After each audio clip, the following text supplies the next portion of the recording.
Hello students, welcome to Zipto. நம்ம இப்போ chemical properties of metals பார்க்க போகிறோம். ஓகேவா? So we have already discussed the chemical reactions with water and oxygen. இப்போ வந்து மெட்டல் ஆசிட் கூட ரியாக்ட் ஆகும்போது என்ன நடக்குதுங்கிறத பார்க்கலாம். ஓகேவா? So listen to me very carefully. வந்து இது ஆல்ரெடி நம்ம வந்து ஆசிட் பேசஸ் அண்ட் சால்ட் அந்த சாப்டர்லேயே இந்த பார்ட்டை படிச்சுட்டோம். அதனால it will be just like a revision for you. So you have to focus. So when metals react with dilute acid நம்மளுக்கு என்ன கிடைக்கும்? Salt and hydrogen case. So அதனால நான் எப்பயுமே ஞாபகம் வச்சுக்க சொல்லியிருக்கேன். எப்போ ஒரு மெட்டல் பக்கத்தில் ஆசிட் பார்த்தாலே ஒரு ப்ராடக்ட் வந்து என்னது? Hydrogen case. இன்னொரு ப்ராடக்ட் தான் நீங்கள் யோசிச்சு அந்த சால்ட் என்னங்கிறத மேட்ச் பண்ணணும் இல்லையா? That's what I have taught you in acid bases and salt. If you are not gone through that chapter kindly say me in the comment section. I will be giving you the link. Okay, அதோட link டிஸ்கிரிப்ஷன்லையும் வைக்கிறேன். if you want any chapter link I will be giving in the comment section. so do ask me in the comment section, right? so இப்போ வந்து உங்களுக்கு வந்து பாத்தீங்கன்னா அந்த ஆக்டிவிட்டீஸ்ல ஒரு சில மெட்டல்ஸை வந்து என்ன பண்ண சொல்றாங்கன்னா you have to do the experiment with those metals like aluminum, magnesium, zinc, iron. okay, so you have to do the experiment and you have to say the result. so என்ன கிடைக்கும்? உங்களுக்கு ஹைட்ரஜன் கேஸ் கிடைக்கும் இல்லையா? you will be getting one salt and hydrogen gas will be evolved இல்லையா? so இந்த hydrogen gas எப்படி prove பண்ணுவீங்க? do you recollect what is the confirmatory test for hydrogen gas? so how will you prove that? so என்ன பண்ணுவீங்க? so you can take the burning candle கிட்ட கொண்டு வரக்குள்ள hydrogen burns with pop-up sound. that's what we have discussed in last activity. so now we are discussing this activity, right? so activity 3.11 discuss பண்ணிட்டு இருக்கோம். so இதுல வந்து என்ன சொல்றாங்கன்னா நம்ம வந்து இந்த மெட்டல்ஸ் எல்லாம் வந்து கொடுத்திருக்க ஆசிட் சொல்யூஷன்ல போட்டு பார்க்கும்போது என்ன நடக்கும்னா so you will be getting the liberation of hydrogen gas. so அத தான் வந்து பாத்தீங்கன்னா you are going to discuss now, right? so reaction of magnesium, aluminum, zinc, iron with dilute hydrochloric acid கூட ரியாக்ட் ஆகும்போது என்ன ரியாக்ஷன் நடக்கும் அதுக்கான ஈக்குவேஷனை உங்களை எழுத சொல்றாங்க. so let me write down that equation for you. when zinc, so zinc வந்து Zn வச்சு ரெப்ரசன்ட் பண்ணுவீங்க plus hydrochloric acid, that is HCl. okay, so அப்ப என்ன கிடைக்கும்? so first ப்ராடக்ட் குயிக்கா போட்டுறணும். ஒரு மெட்டலையும் ஒரு ஆசிடையும் பார்த்த உடனே ஃபர்ஸ்ட் ப்ராடக்ட் என்ன போட்டுருவீங்க? Hydrogen case. எம்சிக்யூவாக இருந்தால் ஹைட்ரஜன் கேஸ் இருக்க ஆப்ஷன்ஸை மட்டும் தான் செக் பண்ணணும். ஸோ இன்னொன்று என்னது? ஸோ இசட்டனும் சிஎலும் ZnCl2. okay, so why it is ZnCl2? because you know very well that for chlorine it is -1 the charge, right? similarly for zinc it is +2. okay, அப்ப இதை வந்து 2 time எடுத்துக்கிட்டாதான் it will be neutralized. ஓகேவா? so +2 -2 வந்து பாத்தீங்கன்னா it becomes 0. so அதனால தான் ZnCl2. இப்போ பாருங்க இந்த பக்கம் வந்து பாத்தீங்கன்னா you have 1 zinc, இந்த பக்கம் 1 zinc இருக்கு. ஹைட்ரஜன் இந்த பக்கம் எத்தனை இருக்கு? so zinc வந்து 1 இருக்கு, ஹைட்ரஜன் வந்து பாத்தீங்கன்னா இந்த பக்கம் 1, இந்த பக்கம் வந்து 2 இருக்கு. so Cl வந்து இந்த பக்கம் 1 இருக்கு, இந்த பக்கம் 2 இருக்கு. so I have to balance this இல்லையா? so what I will do? so இப்போ என்ன பண்ணலாம்? இது வந்து கம்ப்ளீட்லி ஹிடன் ட்ரையல் மெத்தட் தான். நீங்க தான் பேலன்ஸ் பண்ணணும்ங்கறது சொல்லியிருக்கேன். so ஃபர்ஸ்ட் எல்லாத்தையும் சர்க்கிள் போடுவீங்க. சர்க்கிள் முன்னாடி ஏதாவது ஒரு நம்பர் போட்டு என்ன பண்ணணும்? you have to balance. balancing எல்லா வீடியோலையும் சொல்லிட்டு இருந்தேன்னா டைம் பத்தாது. so I am just going quickly. I am just saying the balanced equation straightly. so இதுக்கு முன்னாடி ஒரு 2 போட்டுக்கலாமா? இதுக்கு முன்னாடி ஒரு 2 போட்டிங்கன்னா என்ன ஆயிடும்? ஹைட்ரஜன் வந்து பாத்தீங்கன்னா 2 டைம்ஸ் ஆயிடும், Cl வந்து 2 டைம்ஸ் ஆயிடும். கரெக்டா? so hydrogen balance and Cl also getting balanced. okay, this is how you will be balancing the equation. அது மாதிரி I have left this for you. aluminum, magnesium நீங்க தான் பேலன்ஸ் பண்ணி நம்மளோட கமெண்ட் செக்ஷன்ல சொல்லலாம். you can also give your answer in the WhatsApp group. WhatsApp group ஓட link it is down in the description box. so do check it out, right guys? next, hydrogen gas வந்து பாத்தீங்கன்னா it will not be evolved when metals react with nitric acid. okay, so nitric acid ஒரு acid தான் இல்லையா? it is the strongest acid. okay, ஆனா வந்து பாத்தீங்கன்னா nitric acid கூட வந்து என்ன ஆகாது? மெட்டல்ஸ் நம்ம ஆட் பண்ணும்போது ஹைட்ரஜன் கேஸ் எவால்வ் ஆகுது. ஏன்னு கேட்டாங்கன்னா அது வந்து ஸ்ட்ராங் ஆக்சிடைசிங் ஏஜென்ட். இந்த ஹைட்ரஜன் கேஸ் ப்ரொடியூஸ் ஆகுது இல்ல, அது உடனே வந்து வாட்டரா ஆக்சிடைஸ் பண்ணி விட்டுரும். what you mean by oxidation? do you recollect what is oxidation? oxidation அப்படின்னா என்னன்னா addition of ஆக்சிஜன் இல்லையா? ஸோ இந்த ஹைட்ரஜன் கேஸ் ப்ரொடியூஸ் ஆகுதுல்ல, அது கூட ஆக்சிஜன் ஆட் பண்ணி விட்டுறதுனால அது வாட்டராக வந்து ப்ரொடியூஸ் ஆகுது. அப்போ இங்கே நம்மளுக்கு ஹைட்ரஜன் கேஸ் கிடைக்காது. Okay, so it is a very good oxidizing agent. so it oxidize others and itself get reduced. அது மற்றவங்களை ஆக்சிடைஸ் பண்ணிட்டு அது வந்து ரெடியூஸ் ஆகிடும். ஓகேவா? அது என்னவா ரெடியூஸ் ஆக போது? it is going to get reduced to nitrogen oxide. ஓகேவா? any of the nitrogen oxide. okay, NO or N2 or NO2 ஏதோ ஒரு நைட்ரஜன் ஆக்சைடா வந்து ரெடியூஸ் ஆகிடும் depending upon what metal which you are going to add and the concentration of the acid. so இதை பற்றி நீங்கள் 12th கிளாஸில் P பிளாக்ல படிப்பீங்க. ஓகேவா? as of now just note the important conclusion, nitric acid கூட வந்து பார்த்தீங்கன்னா மெட்டல் வந்து என்ன பண்ணாது, ஹைட்ரஜன் கேஸ் ப்ரொடியூஸ் பண்ணாது. Because it is a strong oxidizing agent, it oxidizes the hydrogen gas to water and itself get reduced to any of the nitrogen oxide. ஓகே, அதுக்கப்புறம் வந்து பார்த்தீங்கன்னா டைலூட் நைட்ரிக் ஆசிட் கூட வந்து மெக்னீஷியமும் மேங்கனீஸும் ஹைட்ரஜன் கேஸ் லிபரேட் பண்ண முடியும். This is one of the important condition. Okay, magnesium and manganese can liberate the hydrogen gas with dilute nitric acid. Got it? Then in the activity we can see that இந்த activity பண்ணும்போது ஒவ்வொரு மெட்டலையும் acid கூட போடும்போது உங்களுக்கு ஒவ்வொரு வகையான என்ன தெரியும், ஒவ்வொரு வகையான நீங்கள் அப்சர்வேஷன் நோட் பண்ணலாம். என்னன்னா, ஸோ ஒரு சில ஃபாஸ்ட்டாக ஹைட்ரஜன் கேஸ் ப்ரொடியூஸ் ஆகும், ஒரு சில இதில் ஸ்லோவாக நடக்கும். In the activity we can note that the rate of formation of hydrogen gas was fastest in case of magnesium and it is also exothermic. So magnesium போடக்குள்ள ரியாக்ஷன் ரொம்ப விகரஸாக நடக்குது, ரொம்ப ஃபாஸ்ட்டாக நடக்குது. ஓகே, ஸோ அங்கே வந்து நிறைய ஹீட்டும் வந்து என்ன ஆகுது, ப்ரொடியூஸ் ஆகுது. So it is exothermic. So ஒவ்வொரு டைமும் வந்து பார்த்தீங்கன்னா ஒவ்வொரு மெட்டலும் டிஃப்ரெண்ட்டாக ரியாக்ட் ஆகுது. ஓகே, ஸோ அப்போ அதை வச்சு நம்ம என்ன சொல்லலாம், எந்த மெட்டல்ஸ் எல்லாம் ரொம்ப ரியாக்டிவ், இது வந்து லீஸ்ட் ரியாக்டிவ் அப்படிங்கிற சொல்லலாம். ஸோ இந்த 4 மெட்டலையும் வச்சு நம்ம பண்ணும்பொழுது என்ன நடக்கும், மெக்னீஷியமில் தான் ரொம்ப ரியாக்ஷன் ரொம்ப விகரஸாக நடக்கும், followed by aluminium, followed by zinc, followed by iron. ஓகேவா? So this is how you are going to say the reactivity order for these 4 metals. So edu romba vigorously react aguna magnesium followed by aluminum followed by zinc followed by iron. Okay, so no bubbles are formed in case of copper acid does not react with dilute hydrochloric acid. So copper போடும்போது எந்த ரியாக்ஷனுமே நடக்கல, so அப்படியே தான் இருக்கு அந்த apparatus. Okay, because it is least reactive. Okay வா?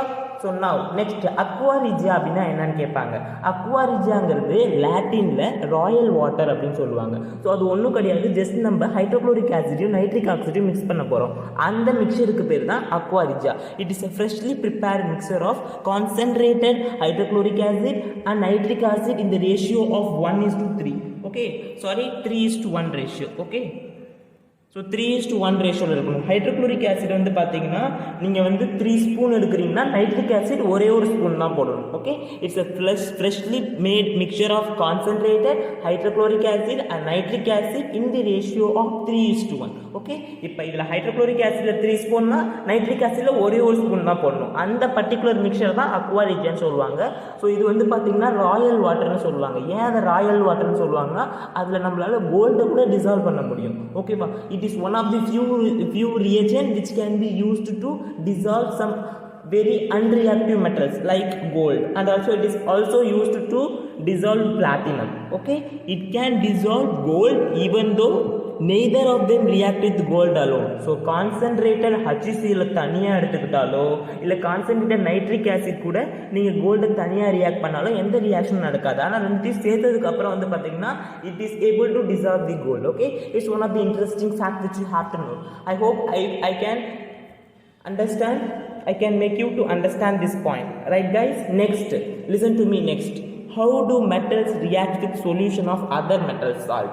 இப்போ ஒரு மெட்டல் எடுத்துக்கிட்டு இன்னொரு சொல்யூஷன் கூட ரியாக்ட் பண்ணுவீங்க. ஓகேவா? அப்போ என்ன நடக்குங்கிறத பார்க்கலாம். This is what you have discussed in displacement reaction, that is in your chapter number 1. Okay, displacement reaction ஞாபகம் இருக்கா? So you will be taking one metal A and இன்னொரு மெட்டலோட சால்ட் சொல்யூஷன் எடுத்துப்பீங்க. ஓகேவா? சப்போஸ் பிசின்னு வச்சுக்கோங்களேன். ஸோ இதான் வந்து இன்னொரு metal, இது ஒரு மெட்டல். ஸோ இது என்ன பண்ணணும்னா இந்த மெட்டல் இருக்கிற தள்ளி விட்டுட்டு அது அந்த இடத்த போய் ஆக்குப்பை பண்ணிக்கும். ஓகேவா? ஏசி ப்ளஸ் பி வந்து வெளியே ஓடியாந்துடும். ஓகேவா? ஸோ இப்போ உங்களுக்கு ஒரு இடம் தேவைன்னா என்ன பண்ணுவீங்க, நீங்கள் போய் அந்த இடத்துல உட்காந்துக்கிட்டு நீங்கள் அங்கே இருக்கிறவங்கள தள்ளி விட்டுருவீங்களா? அதே மாதிரி தான் இது ரொம்ப ரியாக்டிவாக இருக்கிறதுனால இது என்ன பண்ணிடும்னா அந்த இடத்த போய் உட்காந்துக்கிட்டு என்ன பண்ணிடும், அங்கே இருந்தவங்கள வெளியே தள்ளி விட்டுருது. ஸோ இதான் வந்து பார்த்தீங்கன்னா அடுத்த reaction. Okay, how do metals react with solution of other metals? So when you take metal A and salt solution of metal B, what is going to happen is you will be getting metal B and salt solution of metal A. இந்த example சொல்லும்போது உங்களுக்கு நல்லா புரியும் the activity which they have done. ஓகேவா? இந்த activity பாருங்க, இதில் உங்களுக்கு கிளியராக புரியும். they have taken copper sulfate. Copper சல்ஃபேட்டை ஒரு டெஸ்ட் டியூப்ல எடுத்துக்கிறாங்க. இன்னொரு டெஸ்ட் டியூப்ல வந்து பார்த்தீங்கன்னா they have taken ferrous sulfate, okay, or iron sulfate. that will be green in color, copper sulfate will be blue in color. So அதில் என்னத்தை போட்டிருக்காங்க பாருங்க, அயன் ஆயிலை டிப் பண்ணியிருக்காங்க, இதில் காப்பர் ஒயரை டிப் பண்ணியிருக்காங்க. ஸோ ரெண்டுத்துலேயும் வந்து பார்த்தீங்கன்னா நீங்கள் வந்து என்ன பண்ணணும், ரியாக்ஷன் என்ன நடக்குதுங்கிறத பார்த்துட்டு உங்களோட அப்சர்வேஷனை சொல்லணும். ஓகேவா? So what we have done here, we have taken iron nail and we have immersed in copper sulphate, that is blue in colour. Okay, so கொஞ்ச நேரத்தில் என்ன நடக்கும், so you can note that என்ன நடக்கும்னா இந்த ஐரன் வந்து இந்த காப்பரை வந்து தள்ளி விட்டுட்டு அந்த இடத்துல போய் அது உட்காந்துக்கும். அப்படியே வந்து அந்த ப்ளூ கலர் கொஞ்சம் கொஞ்சமாக க்ரீன் கலராக மாறுறதை நீங்கள் அப்சர்வ் பண்ணுவீங்க. Okay, that's what take place in this first test tube. இந்த ஃபர்ஸ்ட் டெஸ்ட் டியூப் என்ன ஆகும், ப்ளூ கலராக இருந்தது க்ரீன் கலராக மாறும். ஏன்னா அந்த ஐரன் என்ன பண்ணுமா, அந்த காப்பர் இருக்கிற இடத்துல போய் உட்காந்துட்டு என்ன பண்ணிடும், காப்பரை வெளியே தள்ளி விட்டுருது. வந்துருச்சா காப்பர் வெளியே, ஐரன் அந்த இடத்துல வந்து ஆக்குபை பண்ணிச்சா. ஸோ இதுதான் வந்து பார்த்தீங்கன்னா டிஸ்பிளேஸ்மெண்ட் ரியாக்ஷன். ஆனால் காப்பரை வந்து ஃபெரஸ் சல்ஃபேட்டில் போடும்பொழுது, காப்பர் ஒயரை நம்ம என்ன பண்ணுறோம், ஃபெரஸ் சல்ஃபேட்டில் டிப் பண்ணும்பொழுது எந்த ரியாக்ஷனுக்குமே நடக்கல. ஏன்னா என்ன பண்ண முடியாது, காப்பர் வந்து ஐரனை டிஸ்பிளேஸ் பண்ண முடியாது. Because it is less reactive. Okay, so இப்போ நம்மளால் என்ன பண்ணணும், நம்ம பவர்ஃபுல்லாக இருந்தால் தான் நம்ம போய் அவங்கள வந்து தள்ளி விட முடியும். Okay, if we are very weak we cannot push that person, இல்லையா?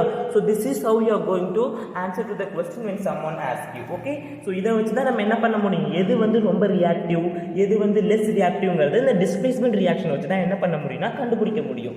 ஓகே, ஸோ அதெல்லாம் பண்ணி தான் என்ன பண்ணியிருக்காங்கன்னா ரியாக்டிவிட்டி சீரீஸ் அப்படிங்கிறத ஒன்று டெவலப் பண்ணியிருக்காங்க.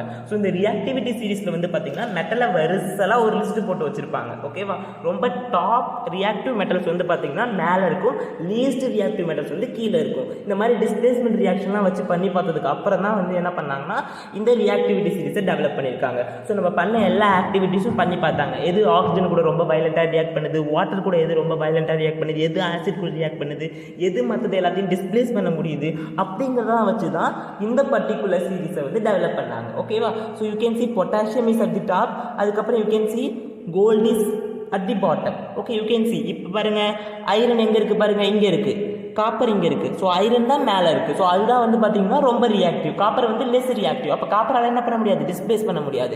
ஐரன் தான் காப்பரை வந்து என்ன பண்ண முடியும், காப்பர் சல்ஃபேட்லேருந்து டிஸ்பிளேஸ் பண்ணிவிட்டு அந்த இடத்த போய் அதை ஆக்குபை பண்ணிக்கும். அப்போ when you are going to dip the copper wire in the ferrous sulfate there will be no reaction. Okay, so this is important point. So இதை வச்சு தான் நீங்கள் சொல்லணும் டிஸ்பிளேஸ்மெண்ட் நடக்குமா நடக்காதா, ரியாக்ஷன் நடக்குமா நடக்காதான்னு இதை வச்சு தான் சொல்லணும். Here I have added hydrogen. So in your book you can see there is hydrogen. It is non-metal but still it is here because they are comparing with the hydrogen. They are comparing the reactivity of hydrogen with the other metals. Okay, I hope you understood this concept very clearly. If you want the handwritten notes of whatever I am discussing here, so you can come and ask me in the Telegram channel and also in the WhatsApp group. Okay, so we have the WhatsApp group where we are discussing all your doubts. Okay, if you are looking for any special coaching classes or online tuition, you can contact me through the WhatsApp group and also through the email ID which I have given in the description box. So do check it out.